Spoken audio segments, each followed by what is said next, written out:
En esta clase nos vamos a concentrar en dar los aspectos fundamentales de la anatomía del sistema urinario para poder entender, por un lado, su funcionamiento y por el otro lado, el impacto que pueda tener las distintas patologías sobre los cuadros clínicos que pueda tener un paciente.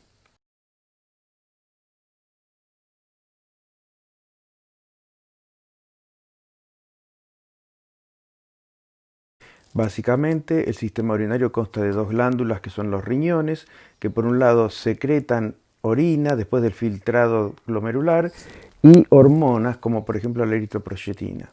Constan de conductos excretores que se inician con los cálices, después la pelvis renal y los uréteres, para llegar a un reservorio de orina que es la vejiga y un conducto evacuador de la misma que es la uretra.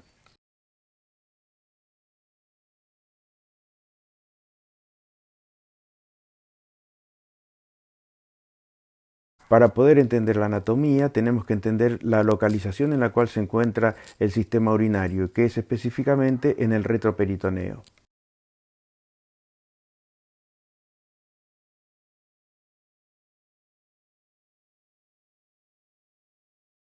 Entendemos como retroperitoneo al espacio que se encuentra entre el peritoneo parietal posterior y la pared posterior del abdomen. Es importante la identificación del mismo, ya que por esta zona anatómica transcurren los grandes vasos como la aorta y la vena cava inferior y se puede ver las glándulas suprarrenales por un lado y los riñones por el otro con su vía urinaria llegando luego hacia la pelvis.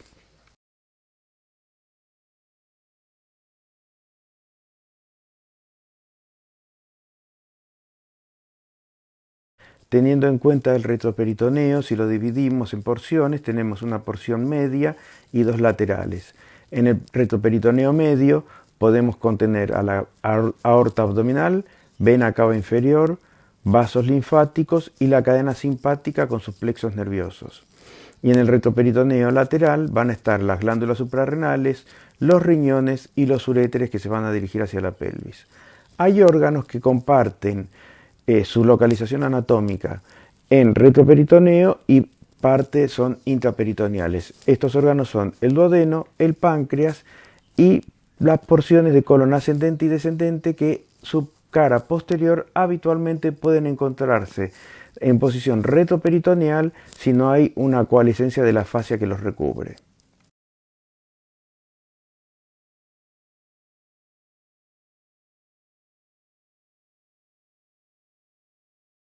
En esta diapositiva podemos observar en azul, por supuesto, la vena cava inferior, la aorta con su tronco celíaco en la parte superior, la arteria mesentérica superior, arteria mesentérica inferior, su división en las dos arterias ilíacas comunes y luego la arteria ilíaca externa por un lado y la arteria ilíaca interna por el otro. Podemos observar el riñón izquierdo un poco más elevado que el riñón derecho con sus correspondientes venas y arterias renales. Y en color blanquecino y de manera curvada se observa la pelvis renal y su descenso como uréteres que van a llegar a la vejiga.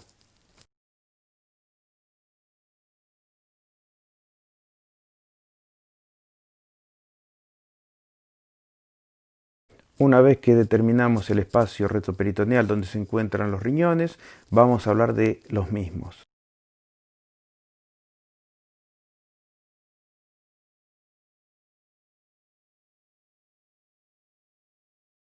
Justamente en esta unidad vamos a poder ver cuáles son las funciones de los riñones y de qué manera intervienen en la regulación del medio interno, excretando el exceso de agua y toxinas del metabolismo. Por otro lado, actúan en el equilibrio ácido-base en una fase tardía y cumplen un rol importante en la regulación de la presión sanguínea y en la producción de hormonas como la eritropoyetina. Regulan, por último, la cantidad de calcio en sangre y la producción de vitamina D.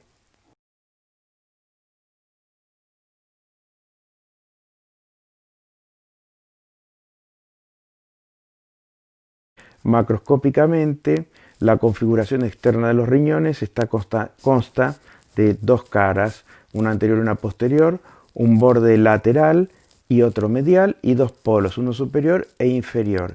En el medio de su cara medial se observa el hilio renal.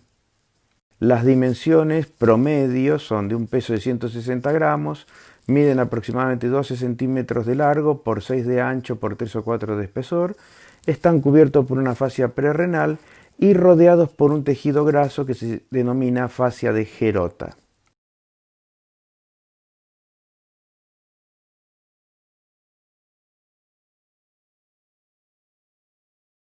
Continuando con la macroscopía, podemos ver por un lado que los riñones tienen una cápsula, en la imagen de la izquierda por supuesto, una cápsula fibrosa que lo recubren, tienen el borde lateral, el polo superior, el polo inferior, la vena renal que está en posición anterior a la arteria renal y entre medio el descenso de la pelvis renal con el uréter.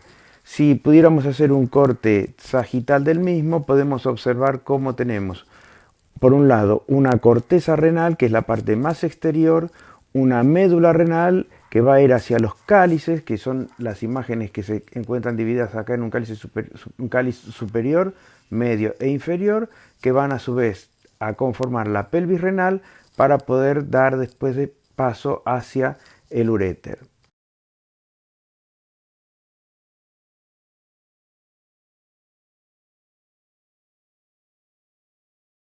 Repasando nuevamente ya en un esquema, podemos observar lo más externo que es la corteza renal, luego viene la médula renal, que son esas imágenes como si fueran frutillas, desembocan en los cálices menores, estos desembocan en los cálices mayores para dar lugar a la pelvis renal y esta última va a desembocar en el uréter hasta poder llegar a la vejiga.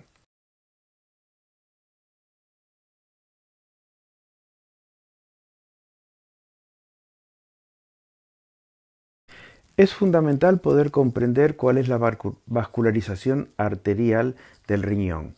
Consta de una arteria renal, rama de la aorta, que va a dar 4 arterias segmentarias, una superior, una segmentaria anterosuperior, una segmentaria anteroinferior y una segmentaria inferior.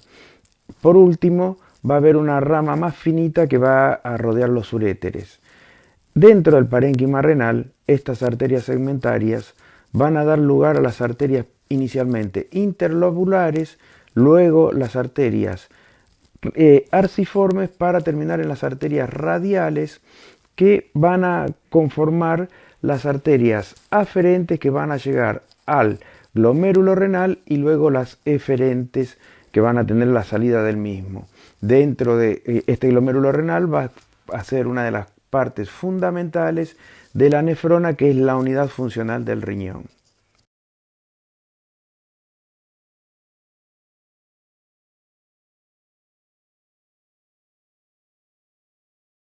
Continuando con mayor detalle en la vascularización arterial, podemos observar cómo en la zona cortical, que es la zona más externa del riñón, hay un color más rojizo, producto de la concentración mayor de vasos donde se concentran específicamente los glomérulos.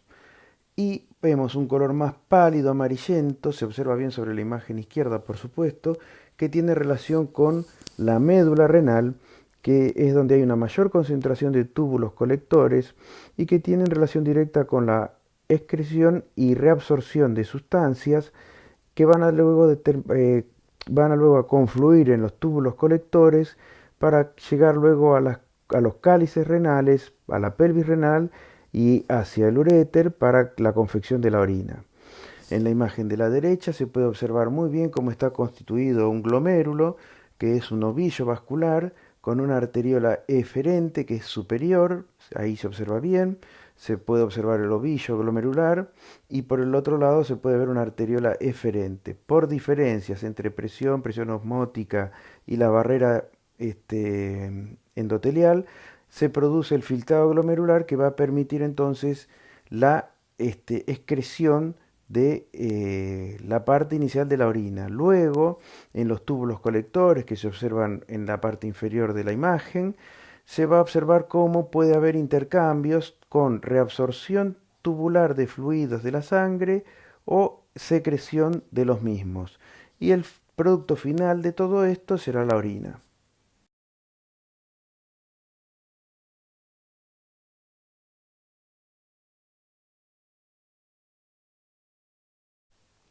Este esquema me parece de vital importancia porque en cierta forma muestra cómo sería el funcionamiento de los túbulos renales y cómo se produce, por un lado, reabsorción de determinadas sustancias y secreción de otras para lograr luego la excreción de la orina.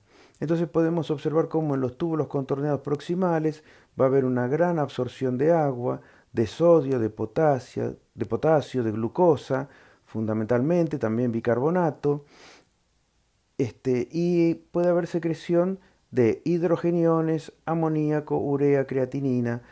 Ya pueden ver cómo hay actividad sobre el bicarbonato y sobre los hidrogeniones que van a tener una relación directa sobre la función que tiene el riñón en el equilibrio ácido-base. En el asa de Henle va a haber también un 15% de absorción de agua, mucho menor que en el túbulo contorneado proximal, sodio, potasio, cloro, un poco menos de bicarbonato y secreción también de urea. En el túbulo contorneado distal hay mayor reabsorción de agua, que también es un 10 o un 15% del total, sodio, cloro y calcio. Ya en los túbulos colectores ya hay un menor intercambio tanto de agua, sodio, urea y secreción de potasio. Así que esto es un esquema que me parece de vital importancia para lo que viene en el resto de la unidad.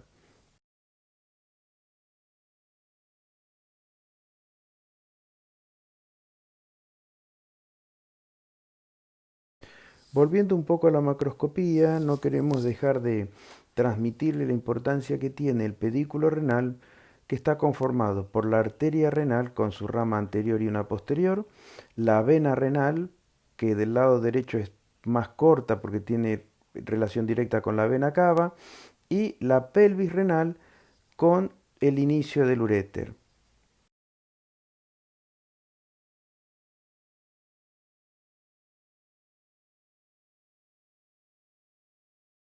Vamos a tratar de comprender las relaciones que tiene los riñones con el resto de los órganos anatómicos.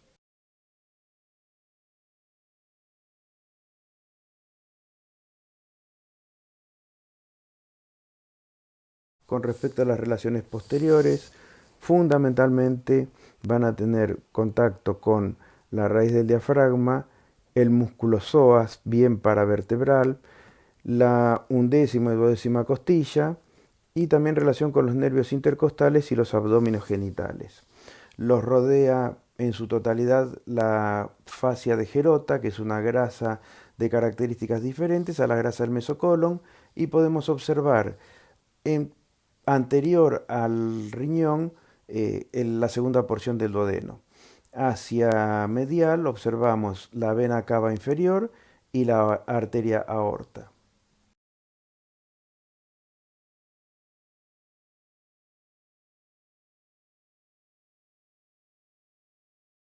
En una visión frontal quiero que tomen de referencia el páncreas, que está justamente en el centro de la diapositiva. Podemos observar por encima el tronco celíaco, dando la rama gástrica izquierda hacia arriba, la arteria esplénica hacia la izquierda, perdón, y la arteria hepática hacia la derecha, hacia la vena cava, donde se observan las tres venas suprahepáticas. Podemos observar la primera porción del duodeno, la segunda porción del duodeno, que tiene una relación directa con la cara interna y cubriendo el pedículo renal. Después está la tercera porción del duodeno con la arteria y vena mesentérica superior y el ángulo de Treitz, donde va a estar la primera porción yeyunal. Del lado izquierdo se observa mucho mejor en la parte superior la glándula suprarrenal, el ligamento espleno-renal que va justamente a adosar al riñón al vaso, que no se observa por supuesto acá. Vemos el riñón derecho, la pelvis renal derecha y cómo desciende el uréter. El tejido grasoso todo alrededor es la fascia de Gerota.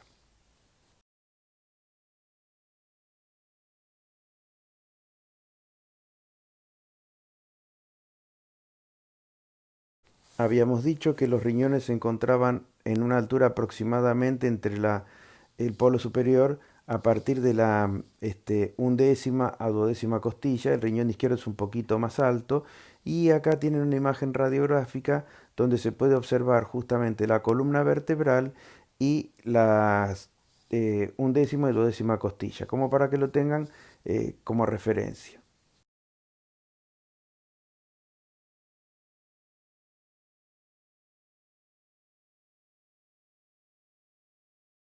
Con respecto a los medios de fijación, es bastante más simple de entender y lo vamos a ver en las próximas diapositivas.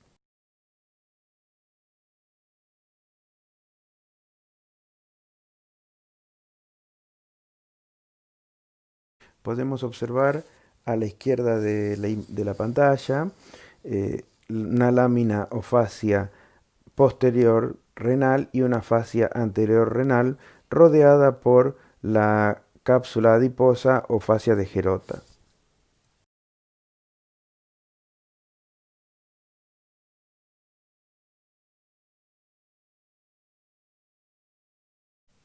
En un corte transversal, observando para que se sitúen como si estuviéramos viendo desde la cabeza hacia los pies del paciente, en el corte vemos hacia la derecha, lo que más nos va a llamar la atención es el hígado.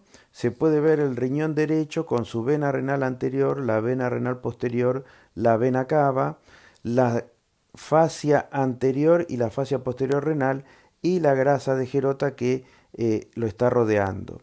Podemos ver por el otro lado la cabeza del páncreas con la vena mesentérica superior y la arteria mesentérica superior y la íntima relación que tiene el páncreas con el duodeno y este mismo con el riñón del lado derecho.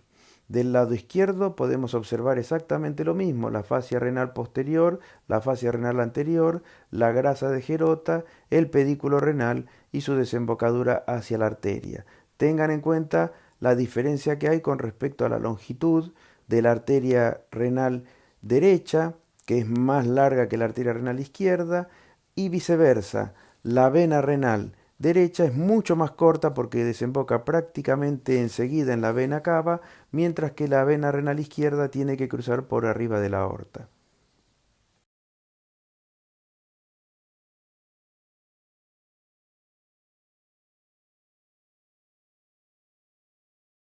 Por último, antes de pasar a los conductos excretores, vamos a hablar brevemente de la inervación y la irrigación renal.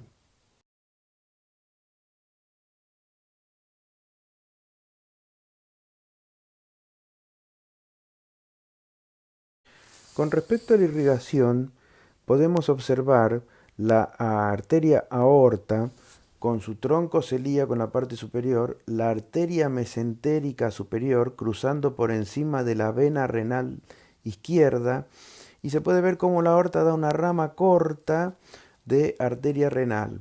Del lado derecho, la arteria renal es más larga, pasa por detrás de la vena cava y se va a dividir después en las arterias segmentarias que son las que habíamos charlado anteriormente. Con respecto a la vena cava, va a recibir como afluentes a la vena renal izquierda, que es de mayor longitud que la vena renal derecha.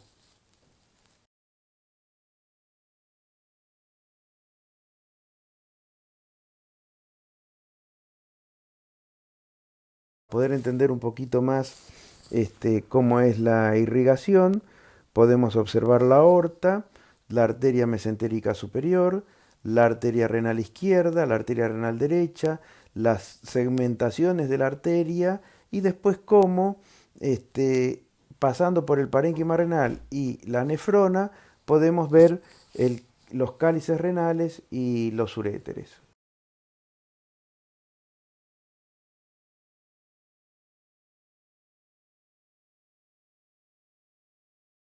Con respecto a la inervación, los riñones se encuentran inervados por el plexo renal, originado a partir de filamentos del plexo y ganglios celíacos, ganglios aórtico-renales y los nervios esplácnicos torácicos inferiores y del plexo aórtico. Los ganglios celíacos con los plexos simpáticos de las vísceras abdominales irradian desde ellos el plexo renal.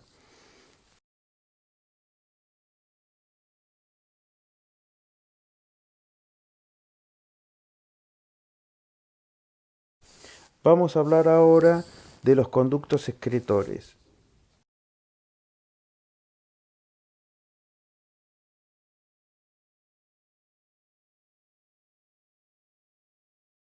Vamos a tratar de comprender cómo es el camino de la orina, desde la filtración hasta su llegada a la vejiga.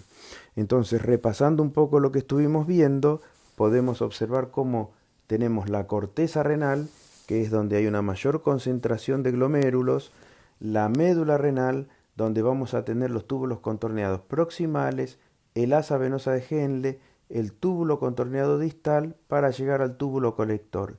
Este va a desembocar en los conductos papilares de la pirámide renal que cuando confluyen van a generar los cálices menores.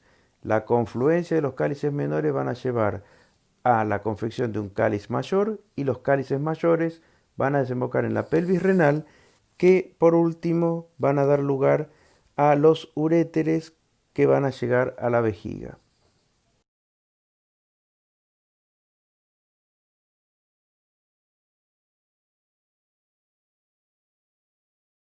Nuevamente repasando para que quede claro, veamos la corteza, la médula, constituida nuevamente por todos los túbulos, los cálices menores, los cálices mayores, la pelvis renal y los uréteres.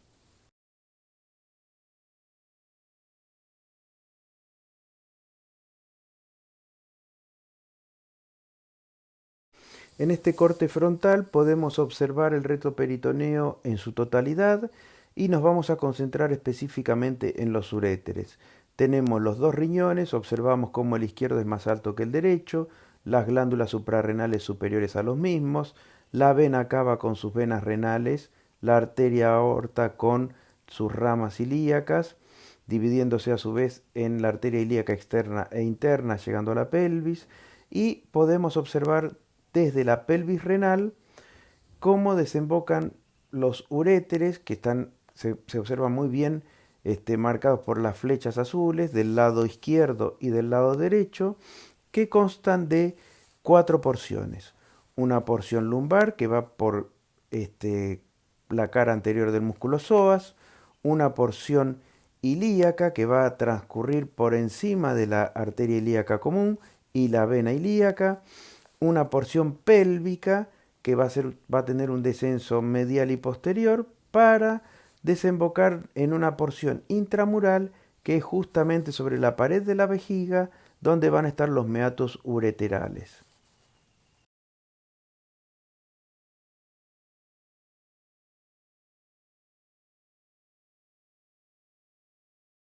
La importancia de las relaciones anatómicas de los uréteres es fundamentalmente desde un punto de vista quirúrgico, ya que hay muchos procedimientos quirúrgicos, como por ejemplo las colectomías o las histerectomías, que dentro de sus maniobras puede ocurrir algún tipo que haya que disecar los uréteres para poder identificarlos y no lesionarlos mientras se está realizando el procedimiento quirúrgico correspondiente.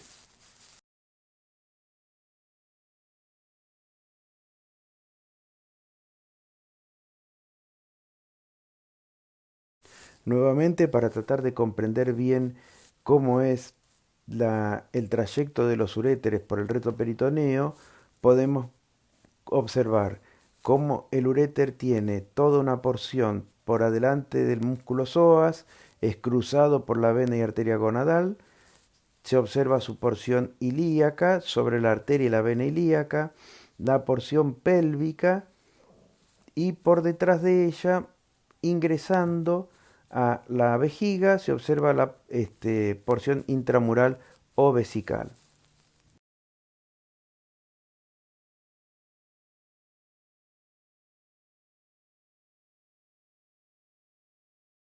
Si al paciente le inyectamos sustancia de contraste, esta sustancia de contraste habitualmente es filtrada por los riñones y genera una imagen radiopaca que nos va a poder permitir, de acuerdo al filtrado glomerular, observar la anatomía de la vía urinaria. Entonces se va a poder confirmar lo que son los cálices renales menores, los cálices renales mayores, la pelvis renal y el uréter. Esto se logra mediante un estudio que se llama pielografía y que son placas tomadas en distintos intervalos de tiempo donde se puede ir observando cómo se dibuja la anatomía de la vía urinaria.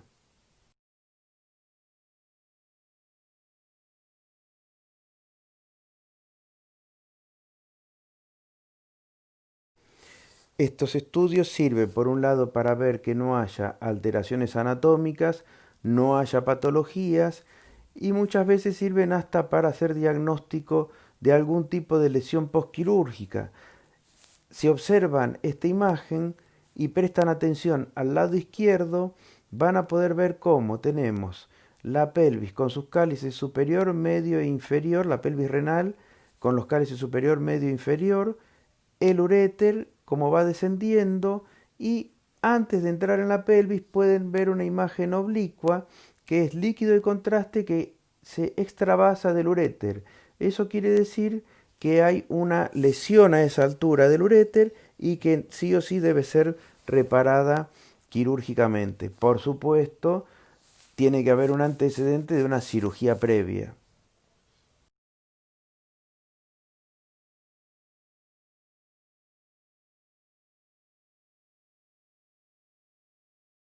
Vamos a tratar de hacer un breve repaso anatómico de cosas que ya hemos visto con anterioridad y le vamos a incorporar ahora lo que estamos viendo con respecto al sistema urinario.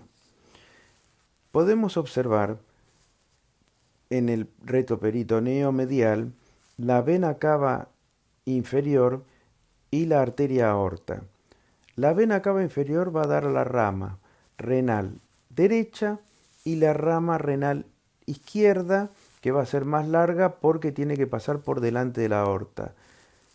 Por encima de la vena renal izquierda se observa cómo la aorta da la arteria mesentérica superior. Y 2 centímetros por encima de la arteria mesentérica superior está el tronco celíaco. La arteria mesentérica inferior va a dar todas las ramas que van a irrigar el mesenterio del intestino delgado y las ramas cólicas derechas para el colon ascendente y parte del colon transverso. Con respecto a la arteria aorta, vamos a ver cómo pasa la arteria mesentérica pasa por delante de la tercera porción del duodeno y la arteria aorta pasa por detrás, dando prácticamente por debajo del duodeno a la arteria mesentérica inferior, que va a dar sus ramas cólica izquierda y el tronco de las sigmoideas.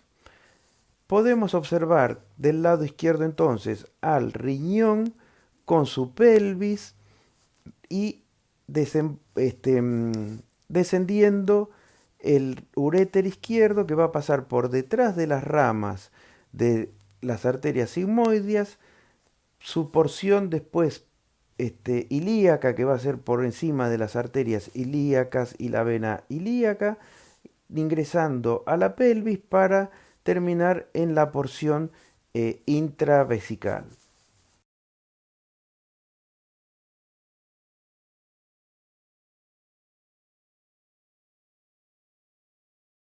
Una vez que hemos entendido cómo es el trayecto de ambos uréteres y cómo llegan a la vejiga, vamos a hablar brevemente de las características que tiene la misma.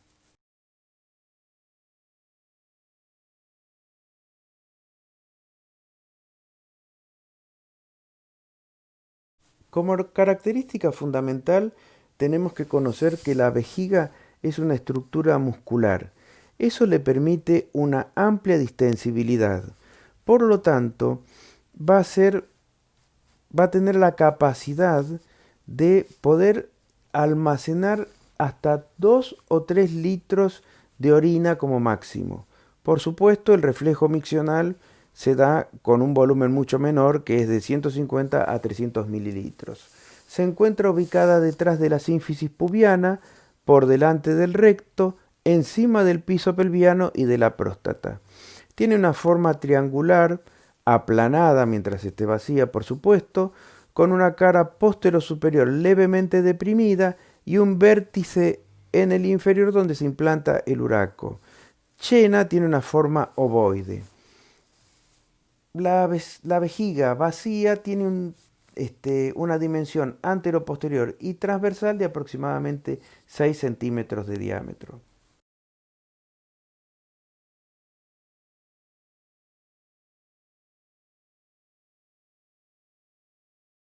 En este esquema podemos ver una vejiga en un hombre, pero como para tener una idea de lo que son las características musculares de la misma, cómo se puede observar por un lado los uréteres desembocando en los meatos ureterales, que son los dos que se observan por encima de la flecha roja. Vemos la pared posterior, el músculo detrusor de la vejiga, que es el que permite que tenga esa capacidad de distensibilidad tan amplia, y por debajo, en su desembocadura, antes de la uretra, se observa el esfínter interno de la vejiga por encima de la próstata y la uretra prostática. Y hay un esfínter externo que es el diafragma urogenital, que está dado por el piso de la pelvis.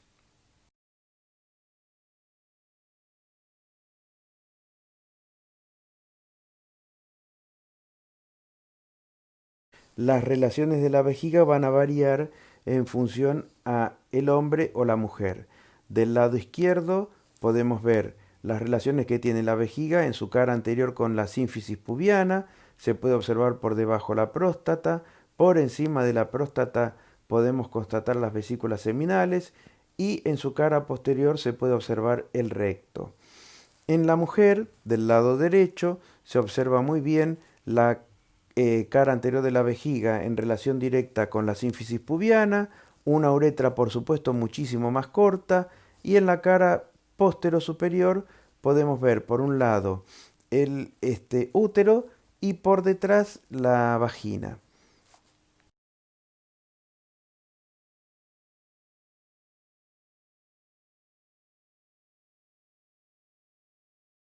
No quería dejar de mostrarles la desembocadura de los uréteres en la vejiga y la importancia que tiene, fíjense en la imagen de la izquierda, el sistema valvular por el cual cuando la vejiga se llena se cierra el meato urinario y por lo tanto impide el paso de la orina hacia los uréteres.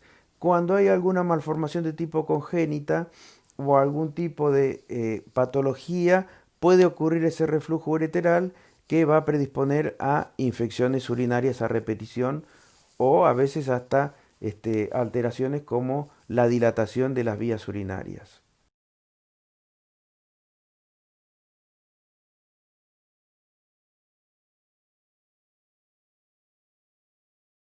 Esta es una imagen donde se puede observar desde el perfil la relación que tiene la vejiga con la sínfisis pubiana por un lado y la uretra cómo pasa por debajo de la sínfisis pubiana. Me parece que lo que más me interesa que vean acá es la relación directa que tiene a su vez la sínfisis pubiana con la uretra, porque cuando hay una fractura de pelvis, lo primero que se puede afectar es justamente la uretra, y hay que tener muchísimo, pero muchísimo cuidado con las maniobras de instrumentación de la misma, o sea, de la uretra, porque si hay una lesión de la misma puede haber una falsa vía que después es de una gran complejidad para poder resolverlo. Entonces, siempre tengan en cuenta la importancia que tiene el pasaje de la uretra cercano a la sínfisis pubiana en una lesión de pelvis que puede generar una alteración de la estructura anatómica de la misma y llevar a una lesión de uretra cuando uno trata de colocar una sonda vesical, con el problema enorme que es la reparación de la uretra, que genera una fibrosis habitualmente en ese lugar de reparación, que lleva a que el paciente tenga muchísima dificultad para orinar y a veces pueden quedar hasta con incontinencia.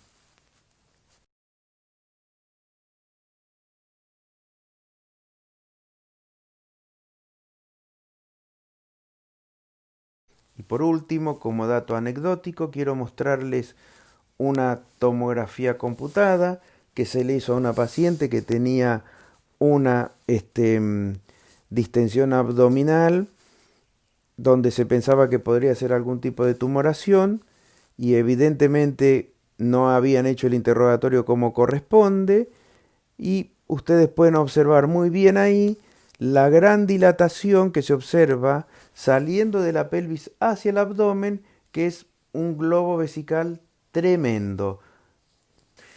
Es por ello que uno insiste en que se conozca la anatomía, se conozca las capacidades que tiene cada órgano, la posibilidad de distensibilidad, para poder diagnosticar lo que uno realmente conoce y sabe.